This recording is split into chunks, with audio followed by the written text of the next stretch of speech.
Hello again, everybody. Zach Attack is here with the Atakline for Monday, September 16th, 2013. Alright. Hope you had a great weekend. I did.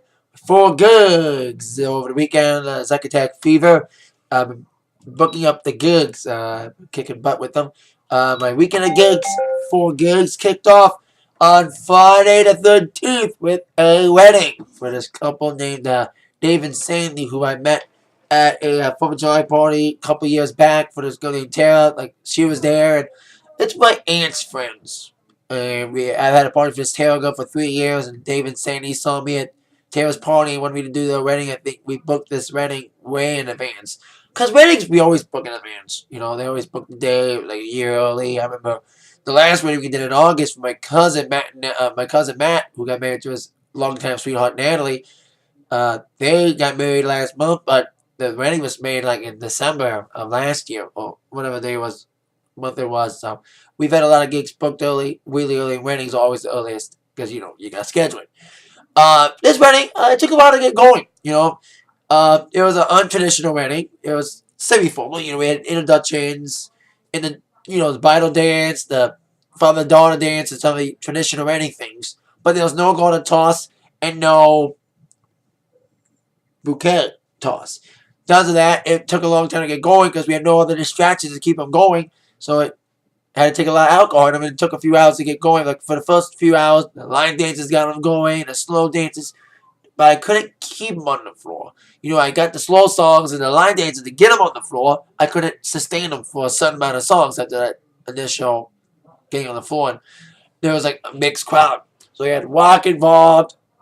This got the groom liked rock. I hope he wasn't disappointed there wasn't as much rock as he wanted. Because the girls mostly took over some new stuff, with LMFAO stuff, Lowrider, even 80s with Prince, Michael Jackson and that stuff ruling. But we did have a little mosh pit going when Bodies got requested. Even Tootsie Roll got requested. It worked pretty well. We had a little technical flaws. We had some glitches with our I have a new setup now, so I'm getting used to it. But hey, it was a decent wedding for what it was. Then we had 2 gigs in Westview, one Saturday, one Sunday. Saturday was the best day. It feels like every week at Westview is getting better and better. We were DJing there for the last 3 weeks in a row. And this past week was the best one. Well, at least Saturday was the best day. Great crowd. Grill on the Hill open. They have a big grill on the Hill there, and they haven't opened it yet till Saturday. And it was the first full weekend of it being open, and a lot of things were going on. It was and there was a birthday party going on. So there's a lot of things happening at Westview. It's the best day we've done with everything going. At the Ground the Hill open. So there's a lot of things happening. Then Sunday it rained most of the day. It rained periodically throughout the day. Sunday it wasn't that good of a day. So people survived it, but still Saturday was the best day thus far for Westview. And Saturday was also, besides the Westview gig, I did another gig on Saturday, which was at Jefferson Street Pub. Went back there for the first time in a month. Not as good as August, or May for that matter, but still a good show on Saturday night. Crowd was pretty good. More laid back than usual because there wasn't that much people at the bar on Saturday, but there was a birthday party there. And they got nuts, going from Motley Crue to Johnny Cash. That's a variety there. Rock and countries, mostly the dominant genres. Mostly old country. Johnny Cash and George Strait. Because the funniest moment of the show was when this guy came up to me and said, "I'm getting a divorce. Play Another One Bites the Dust by Queen for me." And then, spur of the moment, as I was playing that song, I was like, what perfect song to go along with this than All My Exes Live in Texas by George Strait, and everybody loved it. So, that's what I do. I segue things together like I do on this show, and I segue things in my DJ shows, and that's why I'm so good. Those 4 gigs were part of my summer tour. This is like the last full week of summer, and that's why I'm ending my summer tour this week, my Summer Jubilee 2 tour. I've done 43 shows this summer. Biggest summer tour I've ever done. And I got 4 more gigs to go. Friday, Special Needs Dance. First one since July. Saturday and Sunday, back in Westview. And on Saturday night, besides the Westview show, I'm going to play at Wiley House at Home Biker Party. I'm doing that instead of seeing the Eagles like I was hoping to this Saturday. But I'll see the Eagles in Memphis next month. I just bought tickets today to see Elton John in Columbus. So going out of state for shells. Long story. So there you go. Some gigs upcoming this week. Now, all of the entertainment news of the day. Starting with your number one movie, Win It, getting kicked off after 1 week by, of all movies, a horror movie, Insidious Chapter 2, having the lucky fortune of being a horror movie coming out on Friday the 13th. No shit. Debuted at number one with 40 million. While The Family, despite heavily advertised, even on modern Family's reality version, Southern reality version, Duck Dynasty, Family debuted with a modest 14 million, but considered a flop. Even though it debuted at number 2, it didn't make as much as probably anyone expected. I expected it to maybe make like 20 million, maybe 20, 25, 30, but 15, kind of a disappointment. Especially with that big cast. Robert De Niro's in it, Michelle Pfeiffer's in it, Diana Ogden from Glee's in it, of course, Quinn. So, disappointing flop for that movie. Now, on with the, probably the biggest entertainment news of the day. Probably the biggest gossip of the day. Miley Cyrus breaks up her engagement to Liam Hemsworth. The rumors about them breaking up have been surfacing for weeks, ever since Miley's now infamous performance at the VMAs. The rumor was churning about possibly them breaking up. They've been off and on for a while. They've been on again, off again. They've rumored they break up their engagement many times. There's been rumors for the last few months, but it really escalated after Miley's performance at the VMAs. But it really took a turn, in a cryptic turn, when Miley decided to unfollow Liam Hemsworth on Twitter. Ooh! But it's indeed official. Both the publicists have revealed that the couple has called off their engagements. And their reps called the split official this time. Because like I said, the rumors of this split have been going on for months, but now both the reps are saying they are officially done for good this time around. They met on the set of a movie back in 2009. Get married, engaged last year, and of course, like I said, they've been on again, off again, but now they are officially off again for good. So there you go. Liam Hemsworth and Miley Cyrus officially breaks up their year-long engagement. Now, in music news, of course, in this day and age of the internet, there's always seeming to be an internet leak of something. Leak of an album or leak of a single. Well, two artists experienced leaks over the weekend. Publicity stunts or not. So it's like this leak's been getting out of hand. Like Lady Gaga's single got leaked last month, Applause. And now an album and a single got leaked by two artists. First, an album. Drake's album, Nothing Was the Same, leaked over the weekend. The album, which was set for a September 24th release, got leaked and everyone's enjoying the album. From what I'm hearing, I haven't heard it yet. I don't do that stuff. I don't do illegal streaming or blocking anymore. I do illegal downloading, but not as much as I used to. I buy on iTunes, like everybody else, but I don't do the leakage of albums. I don't do that stuff. But I do other illegal downloading of music and stuff. But hey, so there you go with that. Not only the Drake album got leaked, Britney Spears' song got leaked. Now, if you saw my Atakline on Thursday, that was when I mentioned that Britney's new single, Work Bitch, was set to come out today at this time, actually. I'm making this Atakline at 6:49. It was supposed to be out today at 6 on the radio and be out on iTunes today at midnight. But it got leaked, so the song came out at 3 o'clock today on radio, and the song came out on iTunes last night at midnight. So early Monday morning, Britney's new single, Work Bitch, hit iTunes. And my thoughts on the song, which has been touted with a countdown clock, I love it. It's very techno-y, very dancey song. I'm going to go off on a limb here, but better than War.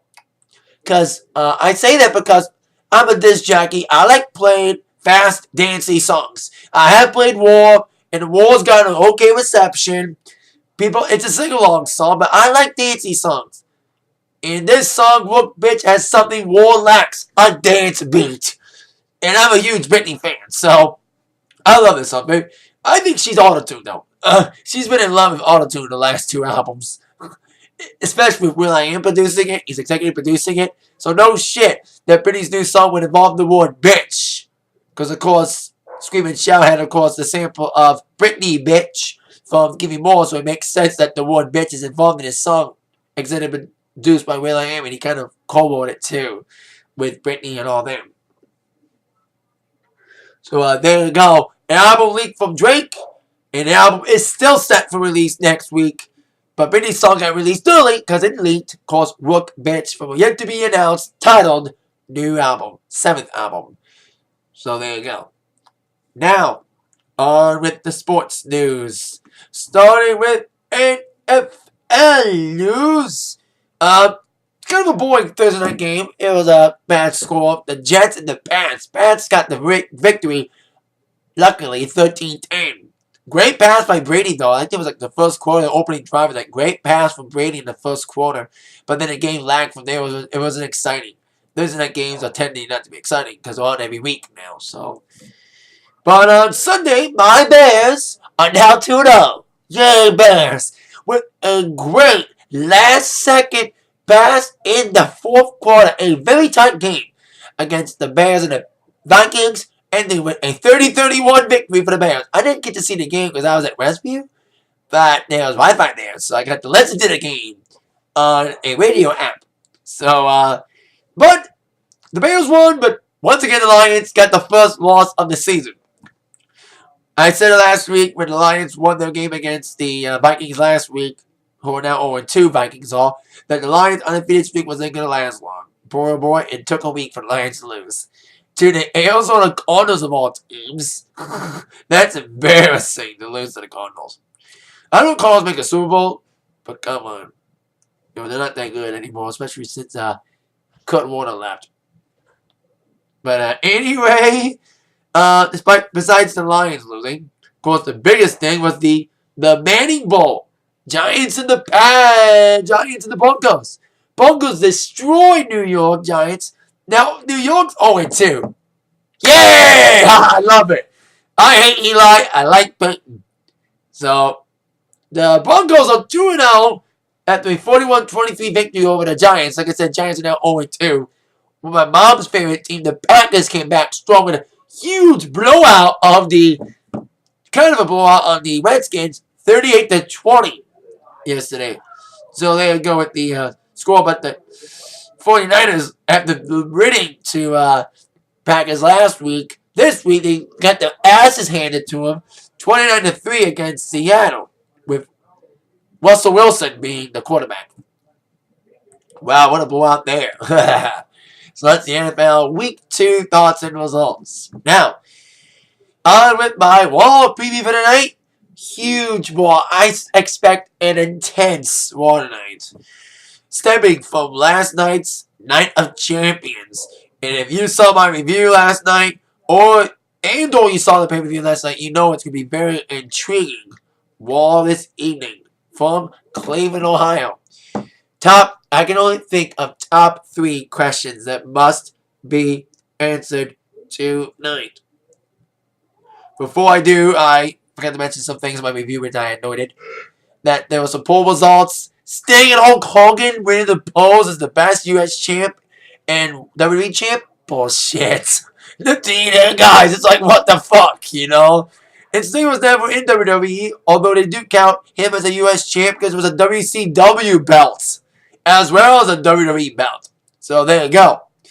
But Hogan winning over Punk? Bad call. Could be an omen about them coming to WWE, but those rumors aren't true. Like I said, top 3 questions must be answered tonight. Question number 3. What will go down between Punk, Paul Heyman, and apparently Heyman's new guy, Ryback?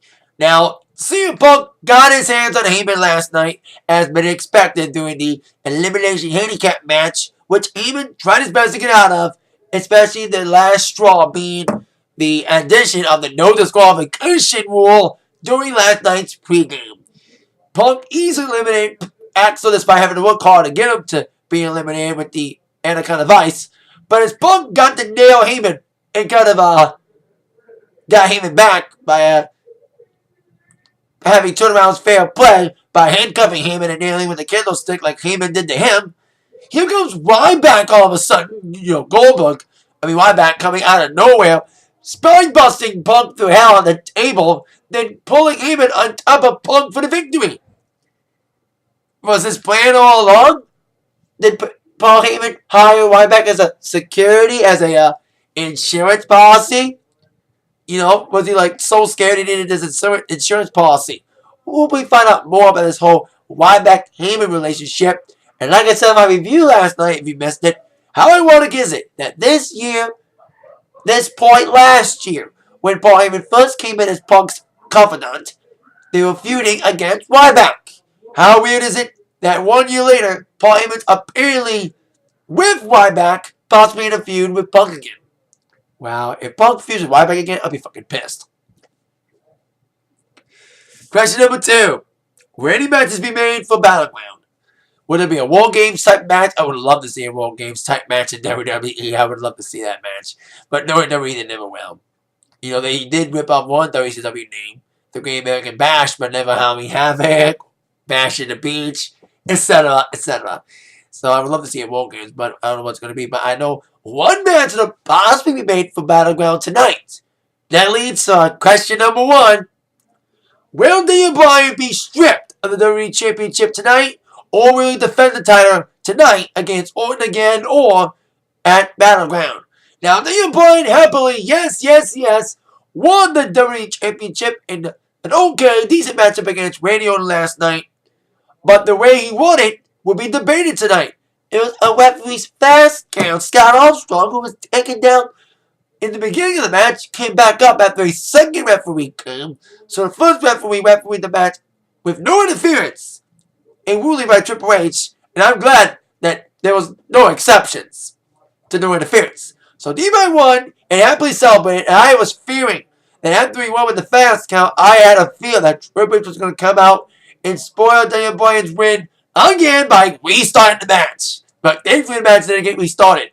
But there will be some discussion about D-Bryan's win being a fast count tonight on Raw at 9/8/7 Central on USA Network. So, should be very intriguing Raw tonight with D-Bryan winning by that fast count. I'm happy he won. I'm happy he got to have a celebration without being tainted by Triple H like it was at SummerSlam. But I know that at least he got to hold the championship for longer than 5 minutes. So it's good enough for me. If he loses it tonight, gets stripped of it tonight, or has it defended again tonight to Orton, possibly lose it tonight to Orton, or a match be made at Battleground in 3 weeks and lose it there. Hey, at least everybody had it longer than 5 minutes like at SummerSlam.